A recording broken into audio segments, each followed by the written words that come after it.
Well, joining me now to have a further look at today's papers is Harrison Griffiths, political commentator and communications officer at the Institute of Economic Affairs. Good morning, Harrison. Good morning, how are you? Very well, thank you. Let's begin with this story on the front of the Times about James Cleverly warning of AI deepfakes and the threat they pose to the election. I mean, do you think we are approaching the point now where we do genuinely need some proper safeguards, whatever those might be, to make it clear what is authentic and what is AI generated? Well, yes, I say a very tentative yes, because I think, we're coming into a new epoch in the world where AI images and even perhaps videos now are going to become, something akin to what would look very real on social media. And that clearly has massive potential for people who want to sow discord and propagate disinformation. What I worry about is that, often when you talk about safeguards, the question is who is doing the safeguarding. I certainly don't think that should be the government. That has the potential to do a lot more harm than good. Will my joke AI picture of James Cleverly in front of a graph showing a cratering economy be flagged up for disinformation, and will the police be at my door or something? I mean, these slippery slopes have already been seen when it comes to government regulation of speech and content on the internet. When we talk about a potential failure in voluntary and civil society, we also need to consider that there's also real potential for failures among the regulators as well. It's an incredibly difficult issue to solve. I really don't have an answer for it, but it's important that every individual and every group of people be very careful about what they post and what they repost, and be very vigilant about the information that they consume. I suppose it also underlines the importance of reputable media organisations verifying information before putting it out. And of course, if you've got, the Times or the BBC or any major mainstream broadcaster, you would expect them to follow those procedures. The danger is, what if something gets shared on WhatsApp or on Facebook among friends and family? It's very believable, and very easily people can be convinced that something is true when it actually isn't. That's very true. It's a massive problem. I don't deny, but we've seen, for example, with the BBC creating a new unit specifically devoted to debunking misinformation, that the content of that institution itself has caused a lot of controversy and a lot of heated debate. No person's judgment is perfect. We should certainly not outsource all of our judgments to authorities, certainly not the government, or whether it be news outlets as well. There is a very careful balancing act to be struck between you don't want, on one hand, people exclusively doing their own research, as the cliche goes, but on the other hand, you don't want blind trust of any authority either. We are stepping into uncharted territory here. I don't know the answer. I suspect there isn't a one-size-fits-all answer. The only thing I can say really is that it's important for everybody to be vigilant and really be very careful of this type of misinformation spreading, because there is real potential for it. Another interesting story on the front of the Times this morning. Poor mental health keeps young adults out of work. People in their early 20s are more likely to be out of work due to health than those in their early 40s, according to the Resolution Foundation.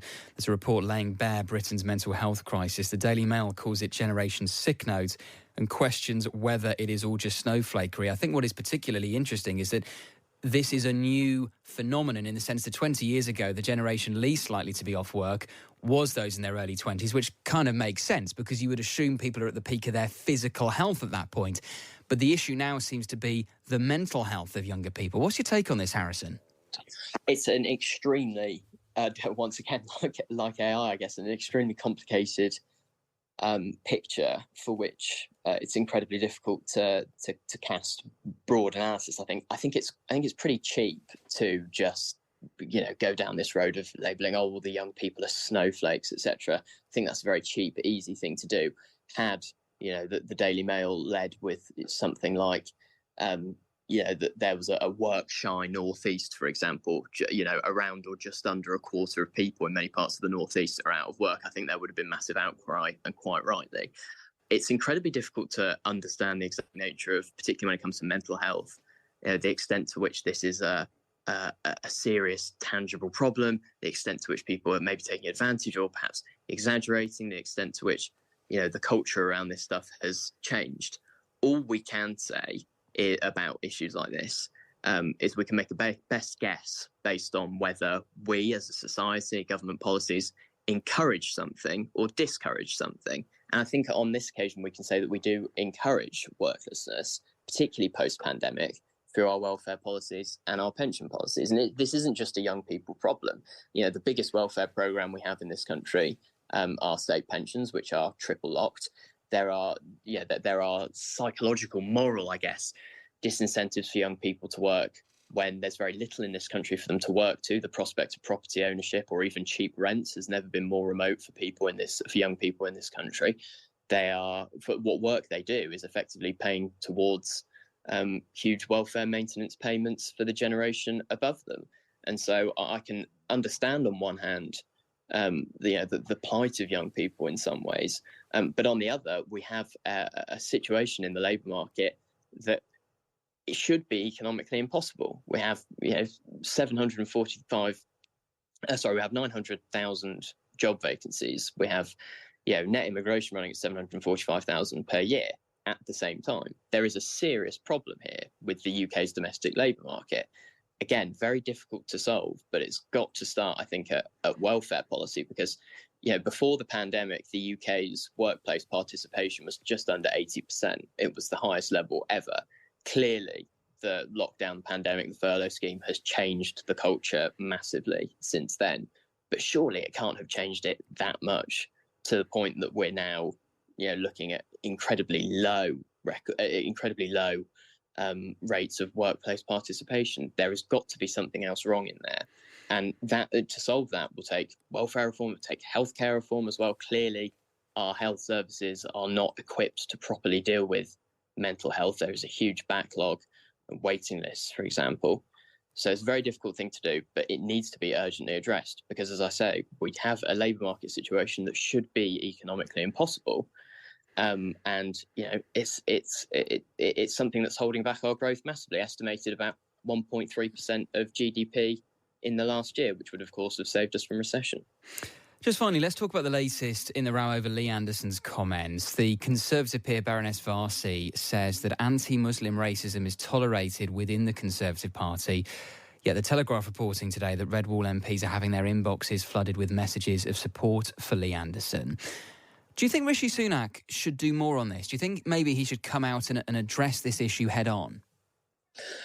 To be fair, I think that the Prime Minister has done the right thing in simply stripping Lee Anderson of the whip. I think that the comments were well beyond the pale. And I think Lee Anderson probably knows that what he said was simply throwing red meat out to certain ugly sections of the population that want to throw all Muslim politicians or Muslim public figures in with some other very unsavoury groups of people that we have in this country.